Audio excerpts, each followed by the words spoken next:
when we talk arrows, right? Like it's very, very easy to get overwhelmed and I think do too much for most people. For sure. For like your standard run of the mill guy who just bow hunts, you know, they really overcomplicate the process. Do you see that? Like where it's just like, man, you're really trying to take this and to turn it into something more than what it is. I think a lot of guys need to spend more time shooting their bows, me included.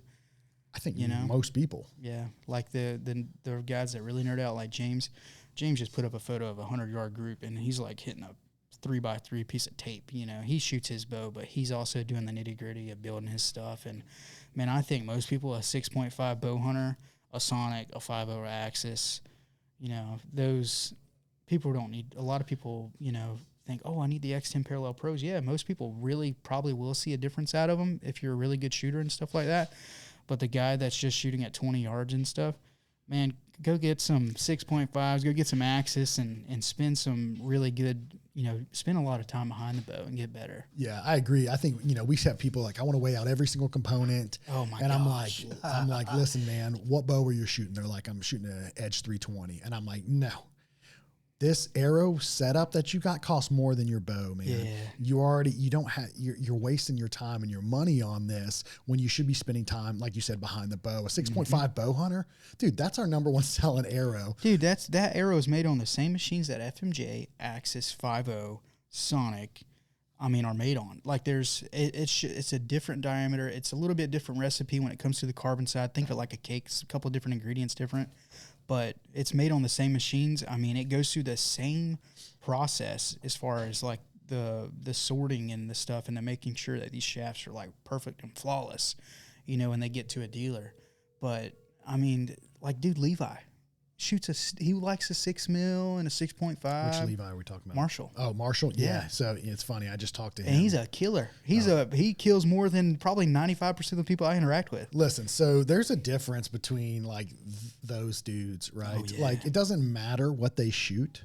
It doesn't matter the weapon. It doesn't matter the arrow. They're objective driven. They're not technical driven, no. You know. They invest their time behind their equipment. They're efficient with it. It's set up correctly for them. But you could give them anything and they're going to be dart gun, dude. I mean, they'll figure it out. Yeah. Yeah. I think that's one of the big differences that I've kind of observed with the guys that really get it is they're not tied up into the product. They're not looking at, how much I asked Levi, I said, what's your ideal arrow weight? He's like, I don't know. One that hits 400 to 450 grains, I guess.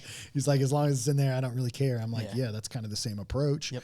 I've noticed most guys take that do well. It's just, it's built good. It's set up for me. Yeah.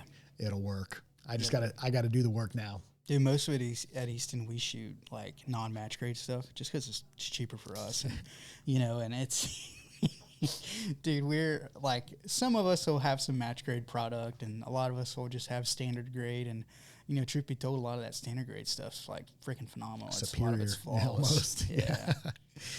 Yeah, I've noticed that, man. I mean, I think a lot of people really get caught up in the weeds with things, and when it just it's part of it's part of my job to get them caught up in the weeds and spot up. Yeah, of course.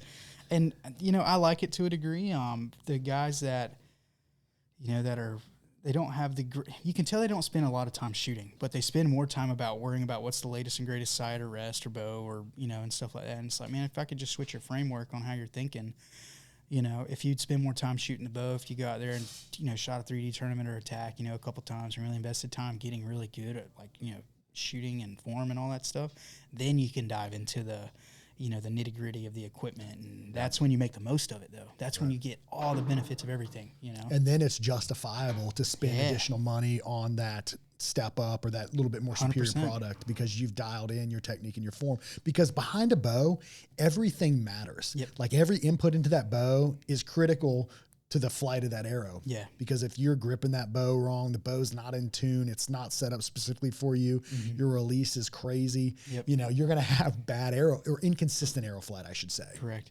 And then that truly disparages the product in that person's mind. Absolutely. That's the other thing. And then the really big kicker is it almost can disparage a shop. You know, that my stuff's not right. Like, you don't know how many times I get like some technical service calls and, you know, and I really enjoy them because then I get to like set them straight in a sense of like, hey man, this is what you really need to focus on. Like, you know, this is hard to tell some people that. Oh, well, it is. And then, but when not to say that I have a pedigree or anything like that, but like when I guess it's like a big deal for someone to talk to someone at the factory, like someone that's in the works in and out, and they hear it from them, it like validates everything that shop just said. So it's cool to say that I can validate, you know, that shop or that dealer, you know, that customer goes to, and it's like, yeah, man, they're doing it right. I was like, you know what I would do? I'd spend $100 on a good lesson with them or something like that. And I was like, you're going to get the most benefit out of that product. You know, you're going to get every ounce you can out of that bow setup, out of that arrow setup, you know, out of all your equipment. You're just going to multiply, you know, the benefits that you bought it for. Right. Yeah. I think that's the dealer support that dealers are looking for too. Oh, yeah. I mean, when you refer them back and you know, especially if the dealer is doing right by the customer and the customer just doesn't quite understand it. Yep. You know, which I get. There's a lot of moving parts in archery, man. There's a lot that goes on, and there's a lot of information out there.